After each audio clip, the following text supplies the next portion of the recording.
Assalamualaikum warahmatullahi wabarakatuh. Kami dari kelompok 1 ingin mempresentasikan bab kami yang berjudul Hakikat dan Prinsip-Prinsip Belajar. Sebelumnya, perkenalkan, saya Nur Istiani Sukawati dengan NIM 109 dan 3 rekan saya. Yang pertama, Anis Cahyaning Tias dengan NIM 013, dan yang kedua, Risti Amaria Ayuning Tias dengan NIM 034, dan juga Hana Clara Arkadina dengan NIM 263. Di sini kami membahas tentang hakikat belajar, ciri-ciri belajar, jenis-jenis belajar, prinsip-prinsip belajar, dan implikasinya, serta hasil belajar. Hakikat belajar. Pengertian belajar menurut para ahli. Yang pertama, Bergergel 1986. Belajar adalah proses yang dilakukan manusia untuk mendapat aneka ragam kompetensi, keterampilan, dan sikap. Yang kedua, Winkel. Belajar adalah aktivitas mental atau psikis yang berlangsung dalam interaksi aktif dengan lingkungan yang menghasilkan perubahan dalam pengetahuan, pemahaman, keterampilan, dan nilai-nilai sikap. Yang ketiga, Whittington 2010. Belajar merupakan perubahan di dalam kepribadian yang menyatakan diri sebagai suatu pola baru dari reaksi berupa kecakapan, sikap, dan kebiasaan. Dan yang terakhir, Hujodo 2003. Belajar merupakan suatu usaha berupa kegiatan hingga terjadi perubahan tingkah laku yang relatif lama atau tetap. Jacknell dan Gilliner, belajar adalah suatu proses di mana organisme berubah perilaku sebagai akibat pengalaman. Skang 2012, belajar merupakan perubahan yang bertahan lama dalam perilaku atau kapasitas berperilaku dengan cara tertentu yang dihasilkan dari praktik atau bentuk pengalaman lainnya. Burton 2013, belajar merupakan perubahan tingkah laku pada diri individu karena adanya interaksi antara individu dengan individu lain dan individu dengan lingkungannya, sehingga mereka lebih mampu berinteraksi dengan lingkungannya. Aunur Rahman 2014, belajar menunjukkan suatu aktivitas menuju suatu perubahan tingkah laku pada diri individu melalui proses interaksi dengan lingkungan. Jadi, kesimpulannya, belajar merupakan suatu proses usaha yang dilakukan individu untuk memperoleh suatu perubahan tingkah laku yang baru sebagai hasil dari pengetahuan atau pengalaman individu itu sendiri dalam interaksi dengan lingkungannya. Terima kasih. Slide selanjutnya akan dibacakan oleh rekan saya. Selanjutnya, ciri-ciri belajar. Ciri-ciri belajar yang pertama itu, belajar merupakan proses. Belajar itu merupakan proses mental dan emosional. Seseorang dikatakan belajar jika pikiran dan perasaannya aktif. Dia telah melakukan proses emosional dan mental. Belajar juga menunjukkan suatu aktivitas pada diri seseorang yang disengaja oleh pembelajar sendiri dalam suatu aktivitas tertentu.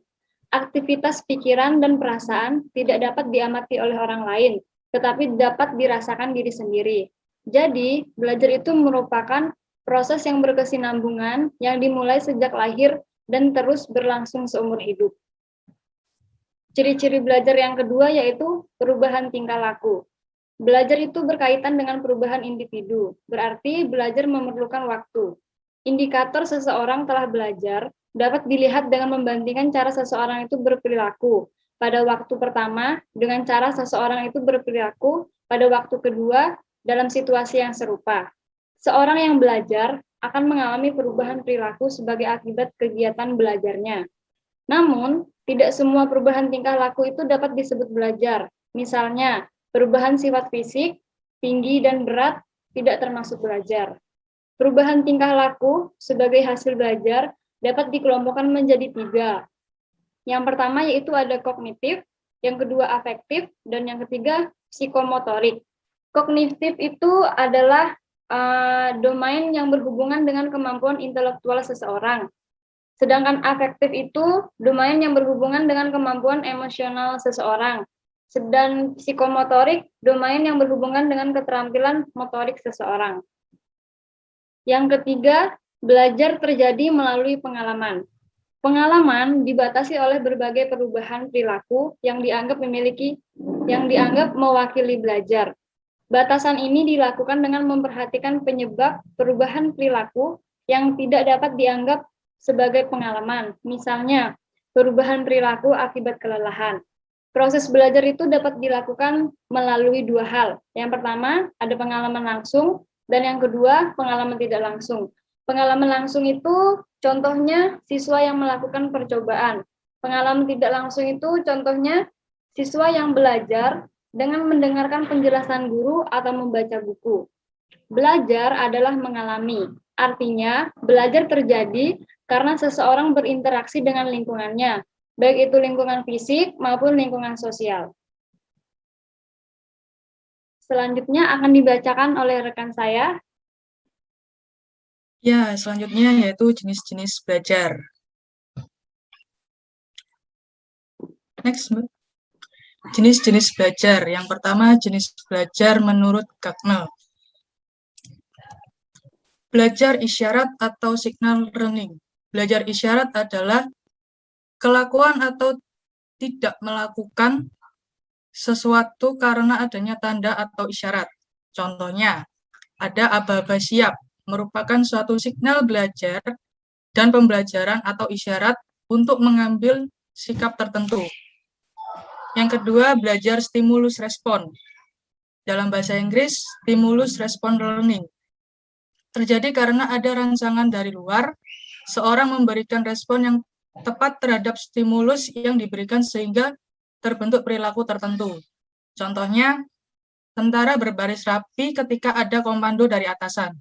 Kemampuan ini tidak diperoleh dengan tiba-tiba, akan tetapi melalui latihan-latihan. Yang ketiga, belajar merangkai. Dalam bahasa Inggris, chaining learning. Belajar chaining merupakan terjadi melalui perpaduan antara beberapa stimulus dan respon sehingga menghasilkan perilaku spontan. Sebagai contoh, misalkan dalam bahasa kita banyak contoh chaining seperti ibu bapak, kampung halaman, dan selamat tinggal. Adapun juga contoh dalam perbuatan di kehidupan sehari-hari, yaitu seperti misalkan pulang dari kantor, ganti baju. Yang keempat, ada belajar asosiasi verbal atau verbal association learning.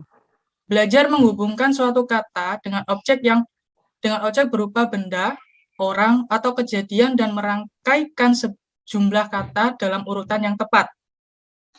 Sebagai contoh, bentuk verbal association yang paling sederhana adalah apabila diperlihatkan suatu bentuk geometris dan siswa itu dapat mengatakan persegi atau dapat mengatakan itu bola saya bila melihat bolanya.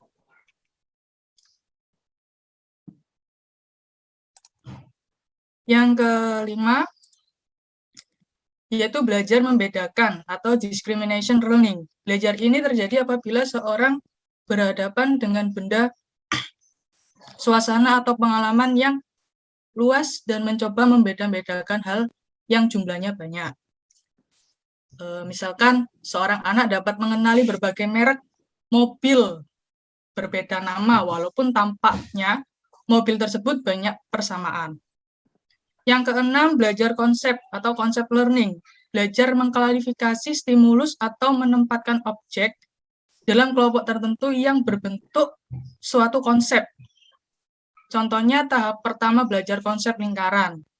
Mungkin belajar mengucapkan kata lingkaran sebagai suatu pembangkit sendiri hubungan stimulus dan stimulus respons, sehingga siswa dapat mengulangi kata tersebut.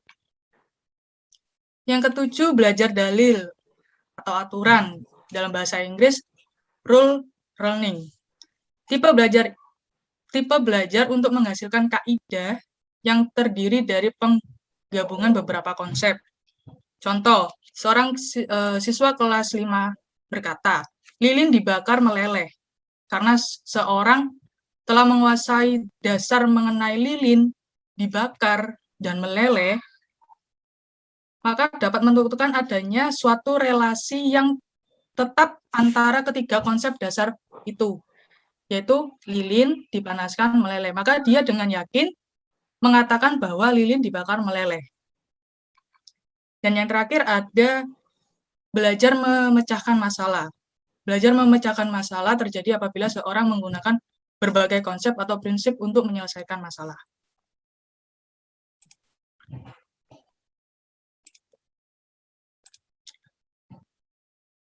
Lalu yang berikutnya, belajar menurut Gardner, dalam teorinya, the domains of learning menyimpulkan bahwa segala sesuatu yang dipelajari manusia itu dibagi menjadi 5 kategori.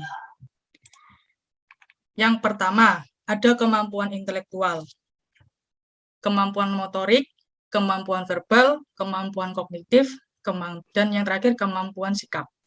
Kemampuan intelektual sendiri adalah kemampuan seorang untuk berinteraksi dengan lingkungan yang menggunakan simbol huruf, angka, kata, maupun gambar. Sebagai contoh dapat membedakan warna, bentuk, dan ukuran. Lalu yang kedua yaitu kemampuan motorik. Kemampuan yang dipelihara dari berbagai gerakan. Sebagai contoh, berlari, menendang bola, dan bertepuk tangan. Lalu ada informasi verbal. Informasi verbal ini seorang belajar menyatakan suatu fakta secara lisan atau tertulis. Contoh, seorang mahasiswa dapat menjelaskan kembali materi yang disampaikan dosen dengan berbicara, menulis, menggambar, dan sebagainya yang berupa simbol verbal. Yang keempat, strategi kognitif, yaitu kemampuan seorang untuk mengatur proses belajarnya sendiri, mengingat dan berpikir. Yang kelima ada sikap, keadaan mental yang dipengaruhi seseorang untuk melakukan pilihan yang bertindak.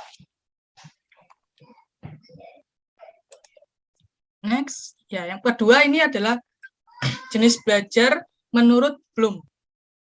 Yang pertama ada ranah kognitif. Ranah kognitif yaitu perilaku yang merupakan hasil dari proses berpikir atau hasil kerja otak, misalnya mengerjakan konsep KPK dan menyelesaikan soal cerita penjumlahan. Di ranah kognitif, kemampuan kognitif ini dibedakan menjadi beberapa hal. Yang pertama yaitu pengetahuan. Pengetahuan yaitu kemampuan ingatan tentang materi yang telah dipelajari. Pengetahuan tersebut dapat berkenan dengan peristiwa, fakta, kaidah, teori, dan prinsip. Yang kedua ada pemahaman. Pemahaman yaitu kemampuan memahami makna materi yang telah dipelajari. Yang ketiga ada penerapan, yaitu kemampuan yang menggunakan materi atau aturan teoritis yang prinsip untuk menyelesaikan masalah. Berikutnya ada analisis, kemampuan merinci atau kesatuan ke dalam bagian-bagian sehingga struktur keseluruhannya dapat dipahami dengan baik. Ada sintesis, kemampuan memadukan konsep sehingga menemukan konsep baru. Dan yang terakhir ada evaluasi, yaitu kemampuan melakukan evaluasi atas penguasaan materi pengetahuan. Next. Ya, yang kedua ada masih ranah kognitif. Received Taxonomy, Andreson dan Cardwell tahun 2001 melakukan revisi kognitif menjadi 2 kategori, yaitu dimensi proses kognitif dan dimensi pengetahuan. Pada dimensi proses kognitif ada 6 tujuan belajar. Yang pertama yaitu mengingat. Mengingat itu meningkatkan ingatan atas materi yang disajikan dalam bentuk yang sama seperti yang diajarkan. Yang kedua, mengerti. Mengerti ini mampu membangun arti dari pesan pembelajaran, termasuk komunikasi lisan, tulisan, maupun grafis. Menerapkan ya, menggunakan prosedur untuk mengerjakan latihan atau memecahkan masalah. Yang keempat ada menganalisis, memecah bahan-bahan ke dalam unsur pokok dan menentukan bagaimana bagian-bagian saling berhubungan satu sama lain dan kepada seluruh struktur. Menilai itu membuat pertimbangan berdasarkan kriteria dan standar tertentu. Lalu yang keenam ada menciptakan. Menciptakan itu berarti membuat suatu produk baru. Pada dimensi pengetahuan ada 4 kategori. Yang pertama ada fakta. Fakta ini berisi unsur-unsur dasar yang harus diketahui siswa jika mereka akan diperkenalkan dengan satu mata pelajaran tertentu untuk memecahkan suatu masalah tertentu. Yang kedua ada konsep, meliputi skema, model mental, atau teori dalam berbagai model psikologi kognitif. Yang keempat ada prosedur, pengetahuan tentang bagaimana melakukan sesuatu, biasanya berupa seperangkat urutan atau langkah-langkah yang harus diikuti. Dan yang terakhir ada metakognitif, yaitu mengetahui tentang pemahaman umum. Yang kedua ada ranah afektif. Ranah afektif adalah perilaku yang dimunculkan seseorang sebagai pertanda kecenderungannya untuk membuat pilihan atau keputusan untuk beraksi dalam lingkaran tertentu, misalkan menggunakan kepala dengan menganggukkan kepala sebagai tanda setuju.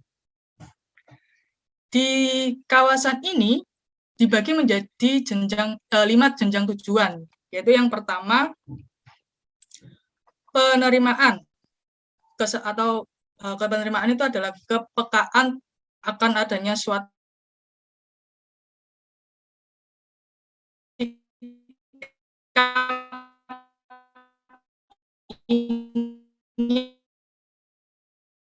yaitu penerimaan terhadap suatu sistem nilai, pengorganisasian, penerimaan terhadap suatu sistem nilai, dan yang terakhir ada karakterisasi, yaitu karakteristik meliputi. Baik, yang terakhir yaitu dari jenis belajar menurut Bloom yang terakhir yaitu ranah psikomotor. Ranah psikomotor adalah perilaku yang dimunculkan oleh hasil kerja fungsi tubuh manusia. 5 tujuan belajar ranah psikomotor yaitu yang pertama meniru atau kemampuan menamati suatu gerak agar dapat merespon. Yang kedua ada menerapkan, yaitu kemampuan mengikuti pengarahan, gerakan pilihan, dan pendukung dengan membayangkan gerakan orang lain. Yang ketiga memantapkan, yaitu kemampuan memberikan respon yang terkoreksi atau respon yang dengan kesalahan-kesalahan terbatas. Berikutnya ada merangkai, yaitu koordinasi rangkaian gerak dengan membuat aturan yang tepat. Terakhir ada naturalisasi, yaitu gerakan yang dilakukan secara rutin dengan menggunakan energi fisik dan psikis yang minimal. Materi selanjutnya akan disampaikan oleh rekan saya. Baik, sekarang saya akan melanjutkan materi prinsip-prinsip belajar dan implikasinya. Prinsip-prinsip belajar dan implikasinya. Prinsip belajar adalah ketentuan kaidah hukum yang harus diperhatikan oleh setiap pelaku belajar. Prinsip ini diperlukan agar proses belajar dapat berjalan secara efektif dan efisien. Kerangka dasar penerapan prinsip belajar. 1. Hal yang dipelajari siswa, maka ia harus mempelajarinya sendiri. 2. Setiap siswa belajar menurut kecepatannya sendiri. 3. Siswa belajar lebih banyak bila mana setiap langkah segera diberikan penguatan. 4. Penguasaan penuh dari setiap langkah belajar, memungkinkan siswa belajar lebih berarti. 5. Penguasaan secara penuh dari langkah-langkah pembelajaran sendiri, maka ia lebih termotivasi untuk belajar. Prinsip-prinsip belajar dibagi menjadi 2, prinsip umum belajar dan prinsip khusus belajar. Prinsip umum belajar, 1. Belajar menghasilkan perubahan perilaku siswa yang bersifat relatif tetap. 2. Siswa memiliki potensi yang perlu untuk dikembangkan. 3. Perubahan kualitas ideal tidak tumbuh alami linear sejalan proses kehidupan. Prinsip khusus belajar dibagi menjadi 8. Yang pertama, prinsip perhatian dan motivasi. Yang kedua, prinsip keterlibatan langsung. Yang ketiga, prinsip transfer dan retensi. Yang keempat, prinsip keaktifan. Yang kelima, prinsip pengulangan. Yang keenam, prinsip tantangan. Yang ketujuh, prinsip balikan dan penguatan. Dan yang terakhir, prinsip perbedaan individual. Untuk prinsip perhatian dan motivasi. Perhatian dan motivasi merupakan dua aktivitas yang saling berkaitan. Memiliki motivasi diperlukan untuk menumbuhkan perhatian. Beberapa hasil penelitian menunjukkan bahwa hasil belajar siswa akan meningkat jika seorang anak mempunyai perhatian dan motivasi untuk belajar. Yang kedua, prinsip keterlibatan langsung. Prinsip keterlibatan langsung berkaitan dengan prinsip aktivitas. Setiap individu harus terlibat langsung untuk mengalaminya. Beberapa hasil penelitian menunjukkan bahwa keberhasilan kegiatan belajar didapatkan dari keterlibatan langsung. Yang ketiga, prinsip transfer dan retensi. Prinsip ini berkaitan dengan penyampaian atau transfer materi dari guru ke siswa. Kemudian, sesuatu yang tersimpan pada diri siswa akibat proses transfer tersebut. Seorang siswa akan menganggap belajarnya bermanfaat apabila ia dapat menyimpan dan menerapkan hasil belajar dalam situasi yang baru. Yang keempat, prinsip keaktifan. Keaktifan belajar ditandai oleh adanya keterlibatan secara optimal, baik intelektual, emosional, dan fisik jika dibutuhkan. Siswa dituntut aktif dan guru hanya sebagai fasilitator. Keaktifan beraneka ragam bentuknya, mulai dari kegiatan fisik yang mudah diamati sampai kegiatan psikis yang sulit untuk diamati. Yang kelima, prinsip pengulangan. Prinsip ini didasari oleh teori psikologi asosiasi atau koneksionisme yang dikemukakan oleh Thorndike. Kesimpulannya, penelitian ini memunculkan 3 dalil belajar, yaitu law of effect, law of exercise, dan law of readiness. Yang keenam, prinsip tantangan. Tantangan merupakan salah satu prinsip dalam belajar. Bahan belajar yang baru dan mengandung masalah yang harus dipecahkan membuat siswa tertantang untuk mempelajarinya. Yang ketujuh, prinsip balikan dan penguatan. Prinsip ini merupakan tindakan atau respon terhadap bentuk perilaku yang mendorong munculnya peningkatan kualitas tingkah laku pada waktu yang lain. Penguatan dapat berupa verbal maupun nonverbal. Dan yang terakhir, prinsip perbedaan individual. Setiap siswa memiliki keunikannya masing-masing. Tidak ada satupun yang memiliki karakter yang sama. Perbedaan individual dalam belajar dapat diartikan proses belajar yang terjadi pada setiap individu berbeda satu dengan yang lain, baik secara fisik maupun psikis.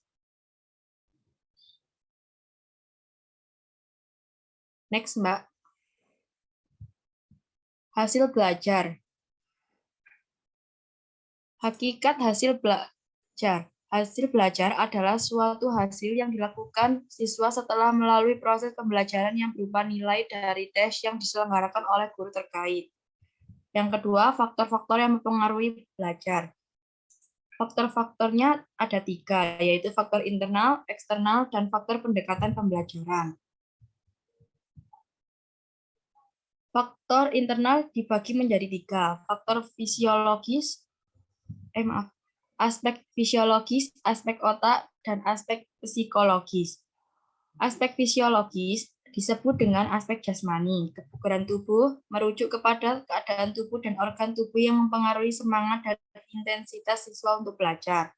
Aspek otak sebagai organ tubuh termasuk aspek fisik. Impuls saraf berjalan di dalam otak sehingga rangsangan dapat disampaikan ke alamatnya merupakan proses fisiologis. Aspek psikologis dibagi menjadi inteligensi, maturasi, perkembangan fisik dan mental, sikap, bakat, minat, serta motivasi. Faktor eksternal.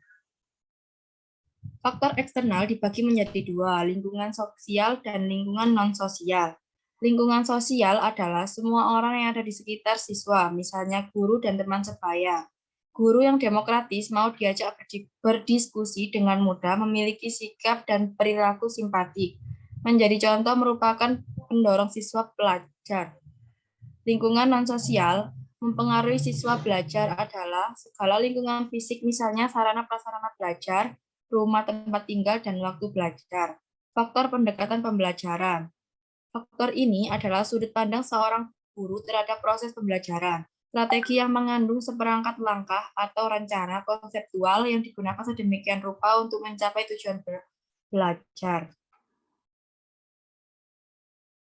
Terima kasih. Sekian presentasi dari kelompok kami. Kurang lebihnya kami mohon maaf. Wassalamualaikum warahmatullahi wabarakatuh.